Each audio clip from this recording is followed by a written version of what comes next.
आज हम आप लोगों से जो भारत के भूगोल में प्रायद्वीप पठार के जो बताए हैं उसी के बारे में आज हम फास्ट रिवीजन करेंगे और हम आपसे पूछेंगे, आपको बताना होगा कि प्रायद्वीप पठार में जो आपने पढ़ा वही हम आपसे पूछेंगे।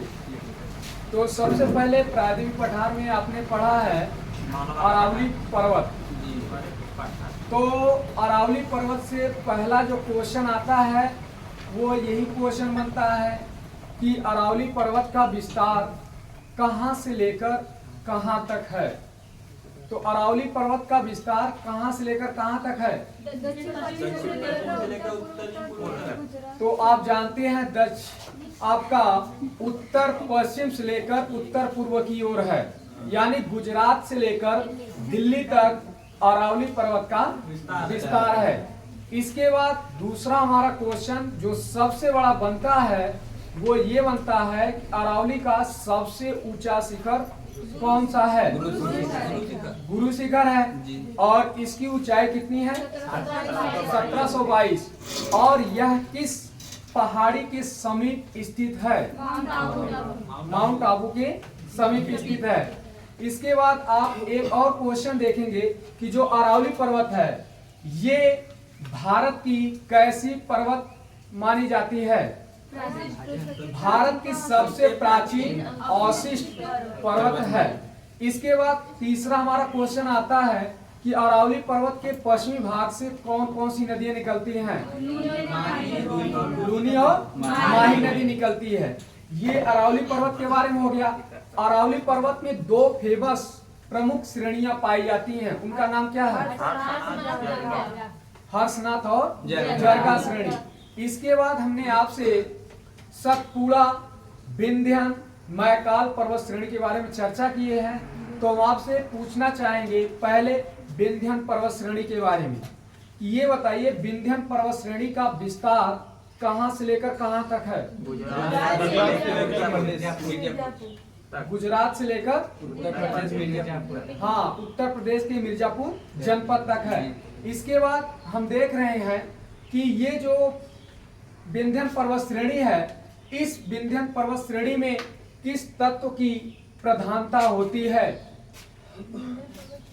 विंध्यन पर्वत श्रेणी में लौह ऑक्साइड सबसे ज्यादा मिलते हैं। अब इसके बाद हम देखेंगे कि जो ये सतपुड़ा की पर्वत श्रेणी है, ये सतपुड़ा पर्वत श्रेणी का विस्तार कहां से लेकर कहां तक है? गुजरात से लेकर छत्तीसगढ़। गुजरात से लेकर छत्तीसगढ़ सतपुड़ा पर्वत श्रेणी का विस्तार है। इसके बाद हम आगे देखेंगे सतपुड़ा पर्वत श्रेणी में कौन सी प्रमुख श्रेणियां पाई जाती हैं? सतपुड़ा, महादेव, मैकाल पर्वत श्रेणी। इसके बाद हम आगे आपसे बात करना चाहेंगे कि जो सतपुड़ा पर्वत श्रेणी है इसकी सबसे ऊंची चोटी कौन सी है? धूपगढ़ है। और ये धूपगढ़ जो पर्वत सबसे ऊंची चोटी है तो यह किस पहाड़ी के नजदीक स्थित है? महादेव पहाड़ी के नजदीक स्थित है।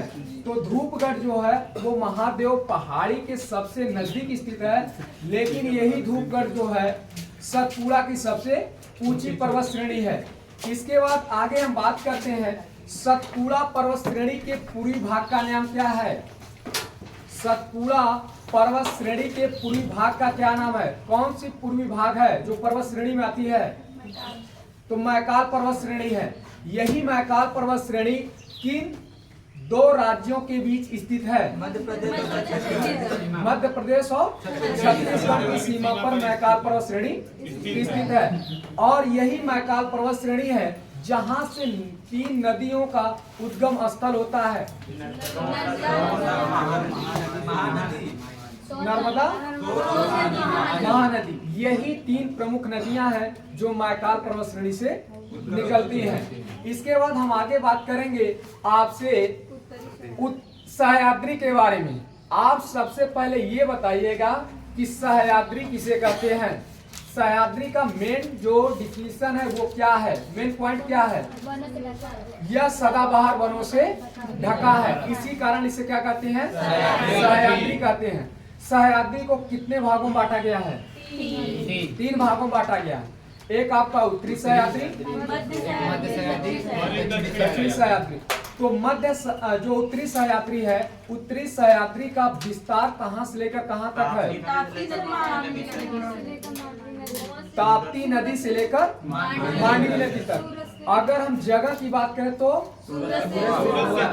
सूरत से लेकर गोवा तक उत्तरी सह्याद्री का विस्तार है। इसके बाद हम आते हैं कि उत्तरी सह्याद्री के अंतर्गत जो पाई जाने वाली प्रमुख पर्वत श्रेणियां हैं वो कौन कौन सी हैं? उत्तरी सह्याद्री के अंतर्गत जो पाई जाने वाली प्रमुख पर्वत श्रेणियां वो कौन कौन सी हैं? सालेर, कलसुबई, महाबलेश्वर, ये तीन प्रमुख श्रेणियां हैं जो उत्तरी सह्याद्री के अंतर्गत पाई जाती हैं। अब इसके बाद हम जानेंगे कि जो उत्तरी सह्याद्री है इस पे किसके वृक्ष अधिक मिलते हैं? आम और नारियल के भी सबसे अधिक मिलते हैं। इसके बाद हम आइए आगे बात करते हैं मध्य सह्याद्री के बारे में कि जो मध्य सह्याद्री है इस मध्य सह्याद्री का विस्तार कहां से लेकर कहां तक है? गोवा से लेकर मंगलोर तक मध्य सह्याद्री का विस्तार है। अब हम जानने की कोशिश करते हैं कि मध्य सह्याद्री के अंतर्गत जो प्रमुख पर्वत श्रेणियां पाई जाती हैं उनका नाम क्या है? रुद्रमुख, पुष्पगिरि, ब्रह्मगिरि। अब इसके बाद हम जानने की कोशिश करते हैं जो अंतिम सह्याद्री है यानी उसका नाम दक्षिणी सह्याद्री है। तो दक्षिणी सह्याद्री का विस्तार कहां से लेकर कहां तक है? नीलगिरी पहाड़ी से लेकर कन्याकुमारी, दक्षिण में कन्याकुमारी तक है। यहाँ तक दक्षिणी सह्याद्री का विस्तार है। अब दक्षिणी सह्याद्री के अंतर्गत जो आने वाले प्रमुख पर्वत श्रेणियां हैं वो कौन कौन सी हैं? और नीलगिरी पर्वत श्रेणी पर जो प्रमुख चोटी पाई जाती है उसका नाम क्या है? डोडा बेट्टा है। और इस डोडा बेट्टा की ऊंचाई कितनी है? 2636। अब डोडा बेट्टा के यहाँ एक प्रमुख नगर पाया जाता है, वो प्रमुख नगर कौन सा है? उद्गम मंडलम। अब इसके बाद हम जानने की कोशिश करते हैं कि इस जो नीलगिरी पर्वत श्रेणी है इस नीलगिरी पर्वत श्रेणी पर आपकी एक प्रमुख एक वन पाया जाता है, उसका नाम क्या है? शोला वन। ठीक है ना, इसी को हम क्या कहते हैं? शोला वन। आइए हम जानने की कोशिश करते हैं कि जो पूर्वी घाट है उस पूर्वी घाट की लंबाई यानी उसका विस्तार कहां से लेकर कहां तक है? नीलगिरी पर्वत से लेकर उत्तर पूर्व में महानदी तक पूर्वी घाट का विस्तार है। अब ये महानदी भारत के किस राज्य में है? महानदी भारत के किस राज्य में है? उड़ीसा राज्य में है। ठीक है ना, यानी हमने यही कहा कि नीलगिरी पर्वत श्रेणी से लेकर महानदी तक किसका विस्तार है? पूर्वी घाट का विस्तार है। पूर्वी घाट के अंतर्गत जो आने वाले प्रमुख श्रेणियां कौन कौन सी हैं? वेलिकोंडा, पालकोंडा, सेवराज, जावड़ी की पहाड़ियां, ये पूर्वी घाट की प्रमुख श्रेणियां हैं। अब पूर्वी घाट की सबसे ऊंची जो चोटी है उसका नाम बताइए। महेंद्रगिरी है। ठीक है ना, उड़ीसा में स्थित है। इसके बाद हम जानने की कोशिश करते हैं मैप के अध्ययन से जो कटक की पहाड़ियां हैं वो कटक की पहाड़ियां कहां पर हैं? उड़ीसा में है। फिर इसके बाद मैप से ही जानने की कोशिश करेंगे कि जो श्रीहरिकोटा है, पुलिकट झील है, वो कहां पर है? आंध्र प्रदेश है। और यह किसके साथ जो है सीमा साझा करता है? तमिलनाडु के साथ सीमा साझा करता है।